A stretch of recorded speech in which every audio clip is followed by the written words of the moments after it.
I'm an emotional type. I mean, India and I were crying our eyes out during Blue Forgotten Planet. I've got to congratulate you on that. I'm not trying to be grovelly, but no, you can congratulate me all you like. That last trilogy was brilliant. Oh, well, thank you. That's very nice of you to say that, because, you know, very close to my heart. I always had the idea that I would write at least 2 of those. Yeah. And luckily Mark Platt came to my rescue for the middle story. The one you're not selling here today. Yeah, but that's not my choice. That's the guy who brought him in. That's Mark. That's not me. I would have paper cuts here if it was up to me. Because Alan Barnes, our script editor, said to me, I said, look, I want to finish off. He certainly said to me, look, I've written Charlie out of the 8th Doctor. When we write her out of the 6th Doctor, you can do it. He said, it's too much stress for me to write her out again, because he loves Charlie too. And writing out a character you love is almost like killing someone you love, yes. Not to dramatise it.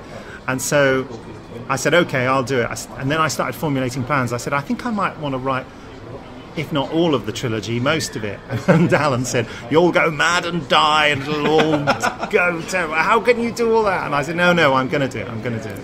And it was quite a struggle, but I just loved doing it, all of it, right from the writing all the way through. I appreciate it's difficult to sometimes go back on things like this, but considering how long Charlie was with the range, yes, there must be plenty of opportunities, I hate to say this continuity-wise, to bring her back should you want to.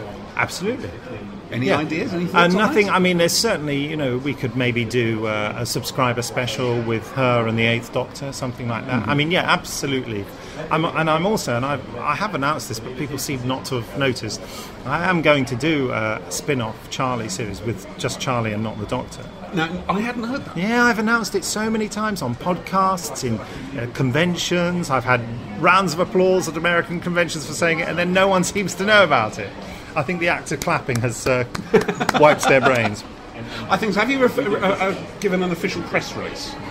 No, that's true. No official press release. Well, I haven't written the storyline. Post Gallifrey. That's it. I mean, I have talked when we did some Christmas podcasts, and India came in for at least one of those, and I think it was one. She brought some really chocolatey, truffly things. And she came out with, by the way, only a phrase that only India Fisher could get away with saying. She said, "Oh dear, I'm getting a bit of a chocolate sweat on." She'd had too much chocolate.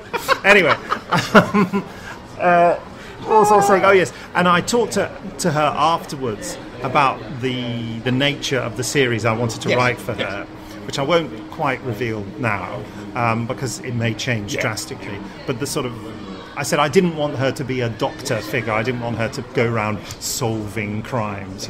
I wanted to be a very specific 4-CD box set kind of thing, which is like something specific that happened to her.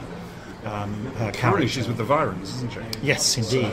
Yeah, it's interesting to see where that goes. What would happen next? Yeah, because that's what they ask her, don't they? And she doesn't know, which leaves everything open. The whole thing open for it. I want her to do.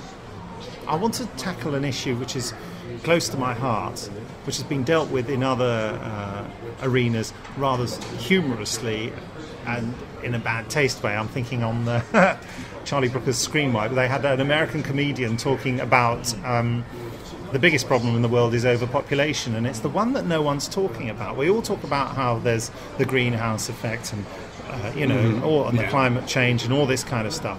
But none of these things would be an issue if there weren't so many bleeding human beings on the planet. I think people know me well enough to know that I think the worst thing about this planet is human beings. So we're totally overpopulated. I mean, I feel guilty because, in the last 10 months I had a child. But you can't feel guilty about that. He's wonderful. He is wonderful, but he will be the only one. Yeah, I mean, that's mainly because I'm too old. Is he Highlander in disguise? Yeah. There can be only one. There's only one Ben, yes. So I want to do a story that touches on that issue, the whole thing about overpopulation. Yeah, because, if the human population wasn't so enormous... No, I'm not being personal. In number, then... we wouldn't have any of these problems. It's terrible, really. And so I want to do a story that tackles that in a sci-fi kind of way. So it's always the best parables, quite frankly. So apart from that, okay, so we've got Jamie, we've got Zoe. Evelyn's returning. Yes, of course. How could we have done without Evelyn? We were doing Charlie, so we couldn't get Evelyn in as well. Looking forward to that.